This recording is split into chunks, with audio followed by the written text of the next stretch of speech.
Hello friends, welcome back my YouTube channel.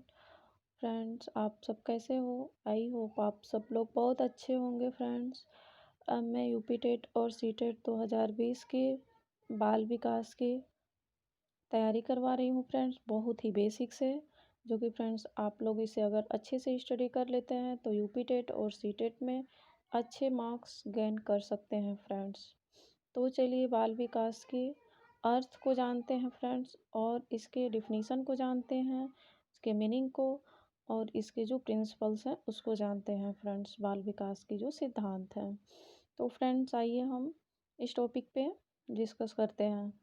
तो पहला इसमें हम नंबरिंग दे दिए हैं ताकि समझने में आप लोगों को बहुत ही आसानी होगी। फ्रेंड्स, तो पहला नंबर है इसमें कि बाल बाल विकास का अर्थ हम जानते हैं। इसमें पहला नंबर, बाल विकास के तहत बालक के गर्भावस्था से लेकर युवावस्था के तक बालक से है, जिसमें कि इसमें गर्भावस्था से लेकर के युवावस्था तक के बालक होते हैं।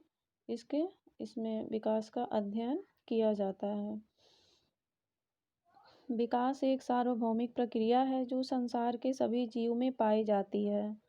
विकास जन्म से लेकर जीवन पर्यंत तक चलती रहती है। विकास की गति कभी तीव्र होती है तो कभी मंद होता है।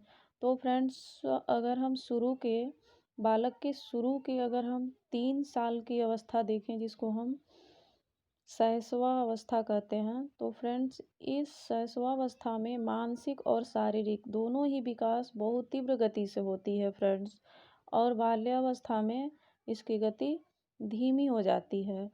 फिर किशोरावस्था में मानसिक विकास और शारीरिक विकास दोनों ही तीव्र गति से होता है। तो फ्रेंड्स, मानव विकास का अध्ययन मनोविज्ञान की जिस शाखा के अंतर्गत किया जाता है से बाल मनोविज्ञान कहते हैं।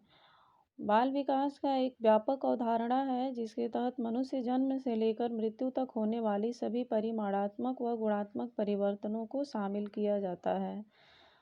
तो इसमें फ्रेंड्स, अगर हम विकास की बात करें तो विकास की एक बहुत व्यापक अवधारणा है।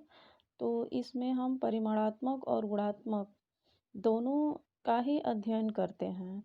जैसे कि परिमाणात्मक में लंबाई, हाइट, वजन, ये परिमाणात्मक होता है, जिसे कि हम माप सकते हैं, या किसी की वजन माप सकते हैं, किसी की हाइट नाप सकते हैं, तो ये परिमाणात्मक होता है। मानसिक गुण जैसे कि हंसना, रोना आदि गुण मनुष्य में निहित है, इसे हम गुणात्मक कहते हैं।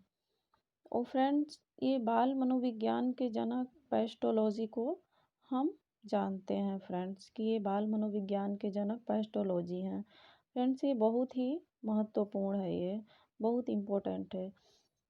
और फ्रेंड्स, आते हैं हम कि कुछ बाल विकास की कुछ जो परिभाषाएं हैं, इसको हम देख लेते हैं। फ्रेंड्स, तो बाल विकास वह विज्ञान है जो बालक के व्यवहार का अध्ययन गर्भावस्था से मृत्यु उपरांत तक करता है।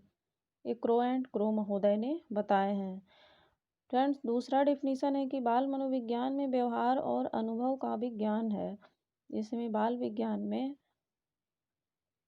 मनोविज्ञान में व्यवहार और अनुभव दोनों का ही मिला करके इसका जो है हम इसी को हम विज्ञान कहते हैं। AVF स्किनर महोदय ने कहे हैं।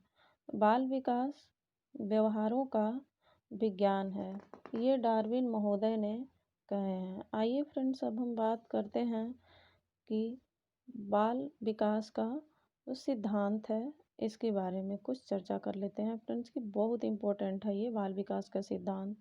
चाहे यूपी टेट हो या सी टेट हो, एक क्वेश्चन तो पक्का ही आता है इसमें से। फ्रेंड्स, और निरंतरता का सिद्धांत होता है। पहले, विकास की प्रक्रिया अविराम गति से निरंतर चलती है, कभी तीव्र कभी धीमी गति से चलती रहती है। इसी के उदाहरण के लिए प्रथम 3 वर्ष, जैसे कि हमने बताया फ्रेंड्स, शैशवावस्था में विकास बहुत तीव्र गति से होता है। फिर बाल्यावस्था में विकास की दर कम हो जाती है, लेकिन विकास होती है, ये निरंतर चलती रहती है। ये नहीं कि बिल्कुल बंद हो जाती है, विकास चलती रहती है। ये जीवन पर्यंत तक चलती है, जब तक आदमी जीवित रहता है ये चलती ही रहती है, निरंतर चलती रहती है। एकीकरण का सिद्धांत। दूसरा है फ्रेंड्स एकीकरण का सिद्धांत। इसमें बालक पहले संपूर्ण अंग को फिर अंग के भागों को एक एक करके चलाना सीखता है। उदाहरण के लिए वह पहले पूरे हाथ व पैर फिर हाथ की उंगलियों को एक साथ चलाता है फ्रेंड्स। विकास थर्ड है कि विकास के विभिन्न गति का सिद्धांत। इसमें अलग अलग व्यक्ति में विकास की दर अलग अलग होती है। उदाहरण के लिए जो व्यक्ति जन्म के समय लंबा है वह साधारणतया बड़ा होने पर भी लंबा होता है। जो छोटा होता है वह साधारणतया बड़ा होने पर छोटा होता है। लंबाई अन्य व्यक्ति से थोड़ा कम होती है। तो फ्रेंड्स फोर्थ नंबर है इसमें कि परस्पर संबंध का सिद्धांत में फ्रेंड्स परस्पर संबंध का सिद्धांत है। इसका अर्थ ये होता है कि बाल विकास में बालक के शारीरिक मानसिक संवेगात्मक आदि मतलब कि जिससे सर्वांगीण जैसे कि उसके विकास होता हो उस पहलू का विकास परस्पर संबंध होता है। उदाहरण के लिए जब बालक के शारीरिक विकास के साथ साथ उसकी रुचियों का अध्ययन केंद्रीकरण व व्यवहार में परिवर्तन होता है तब साथ साथ उसमें भाषा संबंध विकास भी होता है। मतलब कि फ्रेंड्स अगर बालक के सर्वांगीण विकास होती है जैसे कि शारीरिक मानसिक संवेगात्मक सभी पक्षों का विकास होना सर्वांगीण विकास होता है। और उसी विकास के साथ साथ बच्चे के भाषा विकास भी उसी से संबंध होता है। अब फ्रेंड्स हम नेक्स्ट टॉपिक है इसका नंबरिंग है वंशानुक्रम। तो फ्रेंड्स ये वंशानुक्रम वो वातावरण की अंतःक्रिया का सिद्धांत। तो फ्रेंड्स ये जो वंशानुक्रम है और वातावरण दोनों ही ये अंतःक्रिया करके एक बहुत महत्वपूर्ण विकास में कार्य करते हैं। जैसे कि बालक के विकास में ये दोनों का बहुत महत्वपूर्ण योगदान रहा है फ्रेंड्स। और वंशानुक्रम के बिना या फिर वातावरण के बिना अगर कोई चाहे कि सिर्फ वंशानुक्रम से बालक का विकास हो तो बिल्कुल असंभव है फ्रेंड्स। और बिना वातावरण के या फिर बिना वंशानुक्रम के इसीलिए दोनों का अंतःक्रिया होना एक साथ होना बहुत ही ज़रूरी है। इस सिद्धांत के अनुसार बालक का विकास न केवल वंशानुक्रम के कारण और न केवल वातावरण के कारण होता है वरन दोनों के अंतःक्रिया के कारण होता है। 6 है फ्रेंड्स की समान प्रतिमान का सिद्धांत। हार्लॉक महोदय के अनुसार है कि प्रत्येक जाति चाहे वो पशु जाति हो या मानव जाति अपनी जाति के अनुरूप विकास का अनुसरण होता है। बालक का विकास पहले सिर से पैर की ओर होता है चाहे वह मानव हो या पशु विकास समान प्रतिमान से ही होता है। ये नहीं कि पहले पैर से सिर की तरफ हो या फिर हाथ होती है हाथ से पेट हो पेट पीठ ऐसा नहीं होता है फ्रेंड्स। विकास गर्भावस्था में जब गर्भ में बच्चा रहता है तो भी सिर से पैर की ओर ही विकास होती है उसका। तो ये होता है सिरोन्मुख का सिद्धांत भी कहते हैं जैसे कि सिर से पैर की ओर। ये सीटेट में तो कई बार ये पूछ चुका है फ्रेंड्स कि बालक का विकास किस ओर से होता है।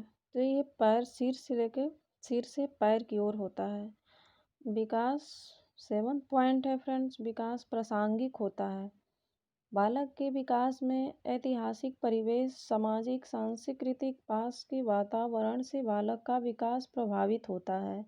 हाँ जी फ्रेंड्स ये विकास प्रासंगिक होता है। प्रासंगिक का मतलब ये होता है कि बालक के विकास में जो उसके वातावरण है जहाँ बालक रहता है जो उसका एनवायरनमेंट है उससे वो जुड़ा होता है बालक और उसी के अकॉर्डिंग ही उसके विकास पे प्रभाव पड़ता है और उसी में ही उस बच्चे का विकास होता है। आते हैं फ्रेंड्स 8 पॉइंट वृद्धि एवं विकास की दर का सिद्धांत। इसमें प्रत्येक बालक में वृद्धि व विकास की दर एक समान नहीं होती है। व्यक्ति विभिन्नता पाई जाती है। इसमें व्यक्तिगत विभिन्नता होती है फ्रेंड्स जैसे कि प्रत्येक व्यक्ति में वृद्धि व विकास अलग अलग होता है। अगर एक माँ बाप के 2 जुड़वे बच्चे हैं तो दोनों का वृद्धि और विकास अलग अलग होगा। अगर कोई बच्चा जन्म में मंद बुद्धि होता है कोई प्रतिभाशाली होता है तो फ्रेंड्स ये कोई ज़रूरी नहीं है कि एक ही माँ बाप के 2 बच्चे हैं तो दोनों ही प्रतिभाशाली ही होंगे। एक मंद बुद्धि का होता है तो एक प्रतिभाशाली होता है। तो एक की विकास में किसी चीज़ की कमी होती है तो एक के विकास में किसी चीज़ की कमी होती है। तो दोनों की विकास और वृद्धि एक समान नहीं रह सकता फ्रेंड्स, उसका अलग-अलग होता है। प्रत्येक व्यक्ति जितने व्यक्ति होते हैं प्रत्येक व्यक्ति की व्यक्तिक विभिन्नता अलग-अलग पाई जाती है। ये एक समान नहीं हो सकता है।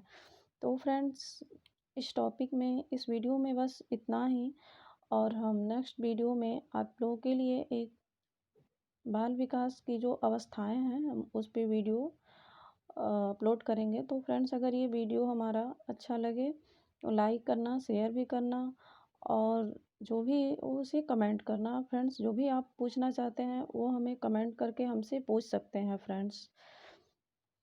Thank you friends.